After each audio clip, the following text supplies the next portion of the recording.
পশ্চিমবঙ্গে শুরু হয়েছে বিধানসভা নির্বাচনের তোড়জোড়।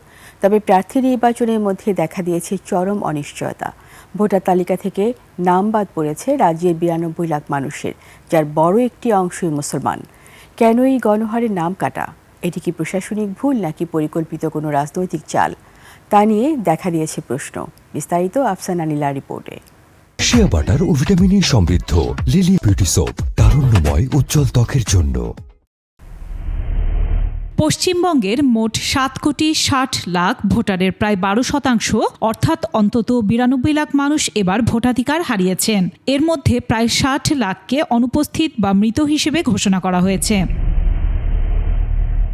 নাম বাদ পড়ার এই হার সবচেয়ে বেশি মুসলিম প্রধান জেলাগুলোতে। মুর্শিদাবাদে 4,60,000, উত্তর 24 পরগনায় 3,30,000 এবং মালদহে 2,40,000 ভোটারের নাম মুছে ফেলা হয়েছে। এই তথাকথিত শুদ্ধিকরণ প্রক্রিয়াকে ঘিরে শুরু হয়েছে তীব্র রাজনৈতিক আলোচনা সমালোচনা। মুখ্যমন্ত্রী মমতা বন্দ্যোপাধ্যায়ের অভিযোগ, বিজেপিকে সুবিধা করে দিতে বেছে বেছে মুসলিম ভোটারদের বাদ দেওয়া হচ্ছে। অন্যদিকে বিজেপি একে বরাবরের মতো অবৈধ অনুপ্রবেশকারী বা বাংলাদেশি চিহ্নিত করার প্রক্রিয়া বলছে।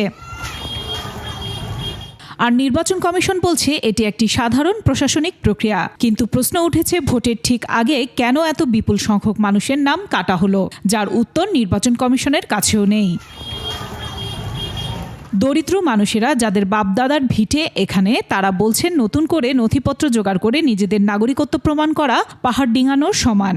আর 1.5 দশক ধরে পশ্চিমবঙ্গে বিজেপির বিজয়ের ইতিহাস না থাকায় এবার জয়ের জন্য এটা তাদের নতুন কূটকৌশল বলছেন রাজনৈতিক বিশ্লেষকরা।